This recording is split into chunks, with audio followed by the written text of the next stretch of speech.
Alright, so in case this class didn't work like that, I will preferably just upload it and escape this live streaming. I think the live streaming is really stressing me out. The network has been pretty bad. So speaking of white balance, so I said white balance is the amount, is the light, is the is your kind of light that is going to determine the kind of white balance you're going to get. In other words, if you're shooting in an environment where the white balance, where the color is orangey, like you have an orange feel in the environment, like our yellow bulb in our houses, automatically you know that you're going to be having warm light. As I said earlier, that orange lights are warm light, while blue light, the blue lights are called cool light. So when you have warm light somewhere, you don't want to snap the picture and you get warm feel. And you get cool feel. And if you have a cold or a cool light somewhere, you don't want to snap the picture and get warm feel. In other words, the feel I mean is when you snap a picture. Let me show you an example here. So let's check these two pictures out. So you see the white in this picture is it has this orange reddish feel, but the white in this picture has this bluish feel. So when you try to snap your picture, if this is what your eyes is seeing, make sure this is what your camera captures. So you don't see this and capture this, and you don't see this and capture this. Otherwise, you're trying to play around with your white balance. That means you're trying to be creative with your pictures. Moving forward, so I said earlier that there are two kind of light temperature. We have the cold and we have the warm. So the warm is the orange feel, while the cold is what? The blue feel. Are we following? All right. So as in physics, light is generally measured in Kelvin. So in our camera, light is measured in Kelvin. So when we have say candle flame, which is like very orange color feel. We have house light. This is like our regular yellow light. We have the sunlight or sunset, which is like when it has this orange hue. Sunset and the sunrise in itself has this orange hue. Then sunlight and flashlight are potentially white light. They are very white light, so they stay just at the middle. Then we have a clear sky, then we have a cloudy sky, then we have heavy overcast sky. So all this so you see how it travels from what very very deep orange to very very deep blue. So all those hues are what you play around with in your camera. And in the camera, we have some also white balance settings. So in your camera, you have some white balance settings which are auto, incandescent, fluorescent, direct sunlight, flash, cloudy, and shade. In other words, where if you are in a fluorescent environment, just set your white balance to what? Fluorescent. If you're using direct sunlight, set your white balance to direct sunlight. If you're using flash, that is all your light is in a flash, like you're in a controlled lighting environment like a studio, you can just set your flash. If you're in a cloud environment, set in cloud. But for the most part, generally a lot of people just use auto white balance, myself inclusive. I just use auto white balance. So by using auto white balance, it saves you a lot of stress because we already have a lot to deal with. We already have a lot to deal with in camera already. So you are juggling all the way from aperture, you're changing ISO, you're changing speed. And so all you could do for yourself is to let the camera dictate the white balance for you, especially when you are shooting an event, you are in the tap rush. And don't forget, this can equally be changed. Your white balance can equally be changed in your camera in post production. It can be easily be changed in post production, no matter the software you're using. So I will just show you a software now. I'll just show you a software now to let you know how easy it is to change your white balance. So I'm working on the software. I'm trying to open it up for you in the timeline. So it's very easy for you to change your white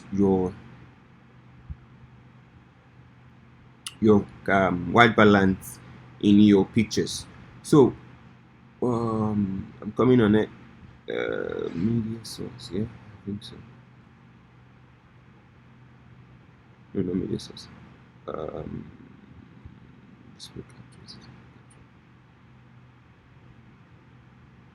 all right. So as I said earlier, so white balance just helps you understand the whole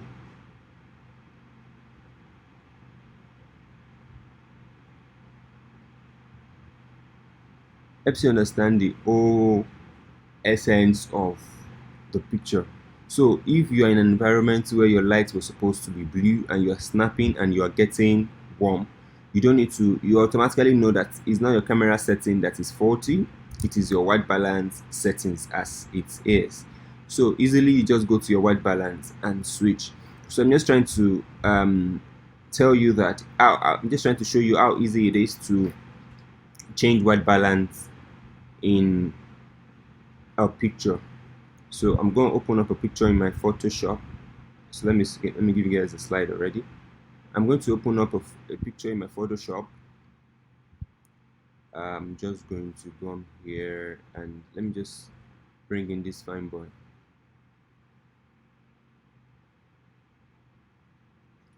Alright, so this is a fine boy. So I brought in this picture. So I'm just going to potentially change the white balance. Go to my basics and you see this is white balance setting. As I said earlier, this is they are auto and custom here. So if I put this to the temperature to blue, you see the color now has changed. The color now has changed. What is wrong with you? Sorry, 1 second. I'm not sure it's showing what I wanted to show. I'm not sure it's showing what I wanted to show. So let me just say okay. See, okay. Alright, so it's going to show. Okay, so it's showing what I wanted to show now. So I'm inside Camera Raw. Camera Raw is a plugin inside Photoshop. That's why it's not really showing when I was talking inside Photoshop the other time. So I'll go back to, so you see this picture now. So I'll just basically go back to Photoshop. So click on my Photoshop. So now note that this is the original picture that I took. However, this is not a raw picture, this is a JPEG picture. So when I move this slider from here to here, note that there's something called white balance here. So under the white balance, you have two settings. We have temperature and we have tint. So when I move my temperature to blue, you see how blue the picture is.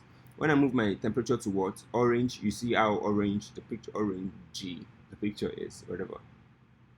So for us to get, it's just about getting the right white balance that really does matter. So what I'm going to do here is, and I said earlier that white balance means getting the exact white out of your white. So let's assume my teeth was supposed to be white, of course. So when I click on the teeth of the guy here, it automatically just change the whole white balance. So you can easily use this eyedrop pencil to change your white balance. You see how the colors are changing when I'm clicking different areas of the image. So it's changing the temperature and it changes the tint. So you can increase your tint or reduce your tint as it were, or as you like. And that is that about that. So we go back to our class. So I just showed you how white balance can be easily treated and played around with in Photoshop itself. I believe you're understanding this.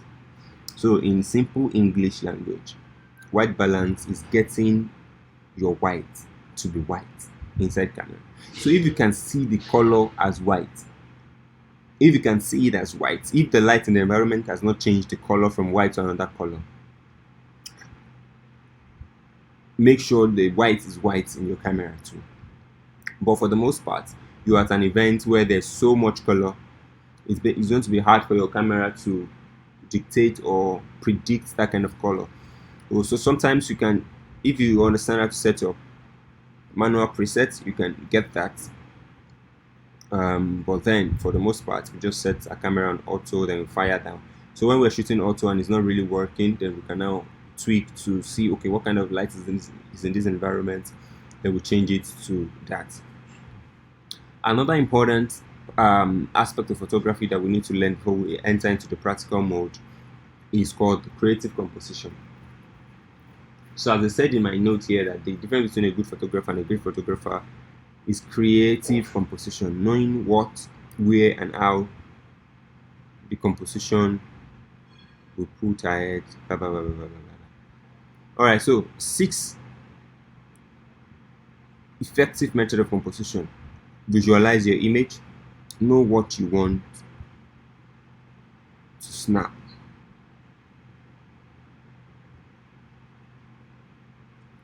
Know what you want to snap. Create it in your mind.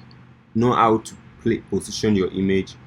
Let's choose the right side that matters. So if you're trying to advertise Pepsi and you're shooting it from the side, is a wrong side. You need to shoot it from the front where the Pepsi is boldly written. That is what how to choose what the right side, the right subject. Select the right focal points. When you need to focus on is also important. So you want to snap a model and you are focusing on the background. It is wrong. So you need to know where to focus on. Choose the best format.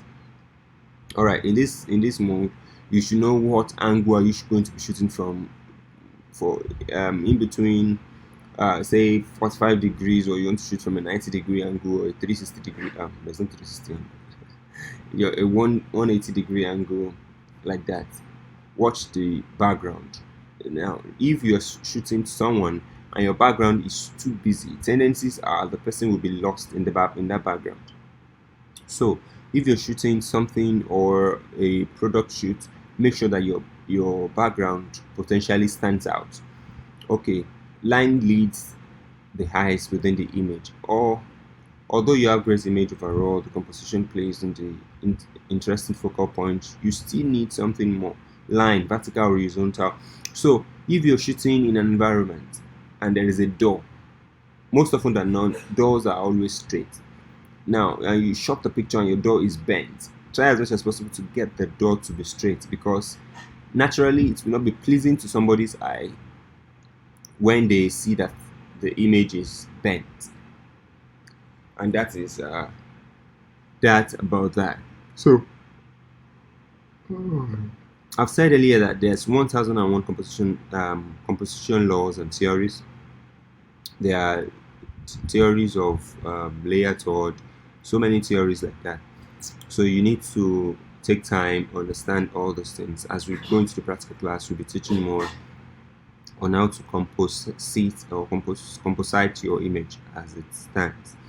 So another principle, I just want to go through all this book today, so by our next class we fire down straight to practical class. So all the things we'll be teaching, from cameras to lenses to modifiers to white balance to aperture, ISO and speed to composition, we will now bring it to practice. So understanding light is what we go into next. So as I said, that light is one of the most key elements in photography. So if you understand light properly, that means you also understand photography in a big deal.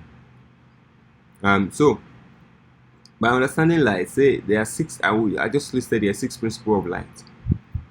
Intensity of light, that's the first principle. Intensity is the brightest level of light, or the brightest, and it brightens up your subject. For both natural light and studio light, you can modify the light source by changing the intensity. The most important fact about intensity is that the distance between the light source and your subject has a massive impact on the intensity of the light. Alright, so let's look at these 2 images. So this light source is closer to the subject. You see how intense the light is. Now this light source is what farther away from the subject. You see how dark the image is. So there's something called dynamic range. Dynamic range and stops have a very close relationship. Dynamic range is from lightness or darkness tone of the image, and a stop is the measurement of the range. Since stop measures light in representation of number without relationship. What is the relationship between the two? Long story short, dynamic range simply means that there is a clear contrast between your shadows. These are shadows here, and your highlights here. That means there's a clear contrast between your dark part of the image and the bright part of your image. Direction of light also is important. How you place your light out. There's something called spew light. The spew light is, you see how the dynamic range here. So there's a lot of light in this area and there's a lot of darkness in this area. There's a sharp contrast between the shadows and the highlights. As I said earlier, shadows are dark part of your image, highlights are what? The brighter part of your image. I believe you're following. So there's loop lighting. Okay, so diffusion of light. So in the first class that we had, where we were talking about light modifiers, it's important to note that without light modifiers, it's going to be very hard for us to control light and manage light, as most of the light source that we have in the world are what? Hard lights. So modifiers help us to soften the light. So we check out this light. So this is a picture where the light is hitting the model directly without any modifier. So you see hard shadows everywhere. But this other image here is an image of a model with light on it, but then the light has what? A modifier. The light has what? A modifier. So we've talked about another principle is the white balance. So reflection of light, we'll talk about those ones more in the practical class. We've talked about depth of field, we talked about alright, so before all of us go and start handling camera, we also need to let us know that cameras are expensive. So as much as possible, you try as much as possible to handle them with care, and always make sure you're strapping in your cameras around your neck or with a body strap. Make sure you cover your camera lenses while you're shooting or after shooting, just to avoid your fingers touching the lenses. A simple touch on your lens can just alter your image entirely. Let your image stop looking what? Sharp. Can avoid your image from looking sharp. Alright. I think right about there we finished from our theoretical class. From our theory class. So then up next is just for us to go into the practical class, and if there's any question from this theory class, I think it's best that we start to address them before the social media class tomorrow, if we are good. And I'm uploading this class because I've tried to go live was not going, so that's why we recorded this class, so we just upload it, and that will be it. Thank you. God bless. If there's any question, leave it in the WhatsApp group and I will attend to them appropriately. Thanks.